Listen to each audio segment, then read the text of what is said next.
स्वामी जी, स्वामी प्रसाद मौर्य पर हमला हुआ, उसके बारे में आप क्या कहेंगे?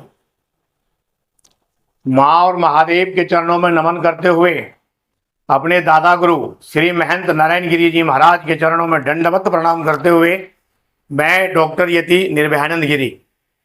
देखिए, स्वामी प्रसाद मौर्य पर हमला तो हम नहीं कहेंगे इसे, लेकिन इस पर हमला बहुत समय पहले हो जाना चाहिए था।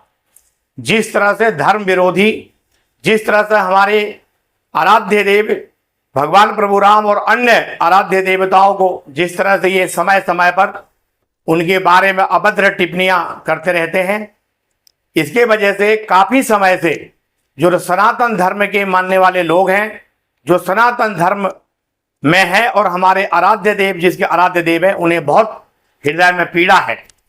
इसी पीड़ा को एक युवा जो है बर्दाश्त नहीं कर पाया और कल जो है रायबरेली में, जिस तरह से रायबरेली में कल उनको थप्पड़ लगा है, मैं कह रहा हूं कि उस बच्चे को मैं बहुत बहुत साधुवाद देता हूं और आशीर्वाद भी देता हूं, लेकिन बहुत छोटा सा काम किया उन्होंने, थप्पड़ मारा। उनको बहुत बढ़िया तरीके से स्वामी प्रसाद जी का जो है, स्वामी प्रसाद मौर्य का मरम्मत होना चाहिए था, ताकि वो अपने पैरों पर चल नहीं पाता। और बात ये नहीं है कि लड़के को पुलिस पकड़ लिया और वहां के लोगों ने मारा और वो जेल में भेज दिया। हम उस बच्चे के साथ में पूरे अपने टीम के साथ तैयार हैं। अगर उसे जेल भेजेगा, हम लीगल रूप से उनकी पैरवी करेंगे, उनको छुड़ाएंगे, उनके घर वालों को आर्थिक मदद करेंगे।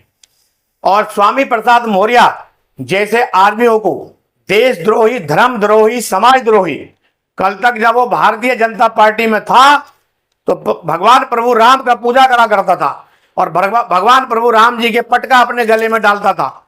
जब वो समाजवादी पार्टी में चला गया तो उसको भगवान परशुराम जी का, भगवान श्री राम का नाम से उनको नफरत होने लगा और कहता है कि भगवान प्रभु राम हुआ ही नहीं। ऐसे लोगों को समाज में जीने का कोई अधिकार नहीं है। और अगर मैं होता उस बच्चे के साथ और मेरे सामने में स्वामी प्रसाद मौर्य होता तो मैं अपने तलवार से उसके सिर कलम कर देता और भगवान प्रभु राम जी के पास भेज देता मैं उसे, उसके चरणों में। इसलिए स्वामी प्रसाद मौर्य, मैं दोबारा से चेतावनी देता हूं, अगर आपने भगवान प्रभु राम और अन्य हमारे आराध्य देवी देवताओं के बारे में अभद्र टिप्पणी की, इस बार तो थप्पड़ लगा है। तुम जूते भी खाओगे, लात भी खाओगे और समाज में मुंह दिखाने लायक नहीं रहोगे। और मैं समाजवादी पार्टी के मुखिया अखिलेश यादव जी से भी ये कहना चाहता हूं कि अगर ऐसे बगैर पेंदी के लोटे और ऐसे समय समय पर रंग बदलने वाले नेताओं को पार्टी से तुरंत निकाले, नहीं तो अभी तो यादव वोट खिसका है और अन्य जाति का वोट भी आपका खिसक जाएगा। आपके लिए बहुत ये नुकसानदायक नेता है। इसलिए इन्हें इलेक्शन 2027 से पहले पहले पार्टी से बाहर का रास्ता दिखाइए, अन्यथा आप भी लपेट में आएंगे।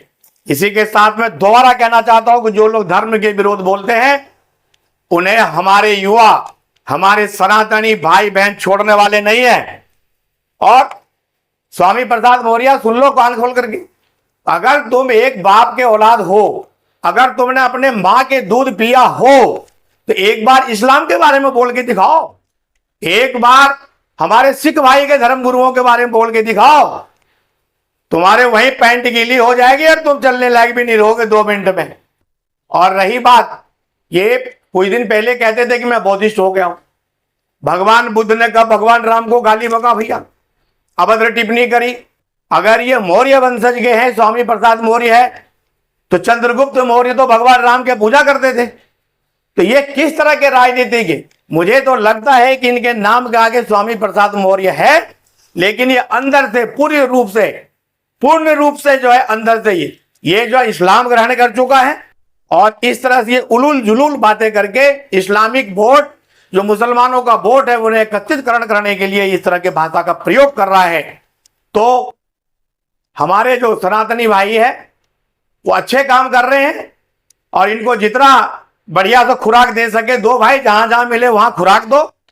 और मैं दासना देवी मंदिर, हमारे गुरुवर महामंडलेश्वर यति नरसिंहानंद गिरी जी महाराज और श्री पंचदास नाम जूना अखाड़े के हर सन्यासी आपके साथ है। इस बच्चे का मैं आज पता करता हूं, अगर जेल भेजा होगा इसका वेल करवाऊंगा, लीगल सारी इसको जो है सुविधाएं देंगे, इनके घर वाले को मदद करेंगे। ये हमारा बच्चा हमारा हीरो है। मैं इनको पूरा पूरा आशीर्वाद देता हूं। हर हर महादेव, हर हर महादेव, हर हर महादेव।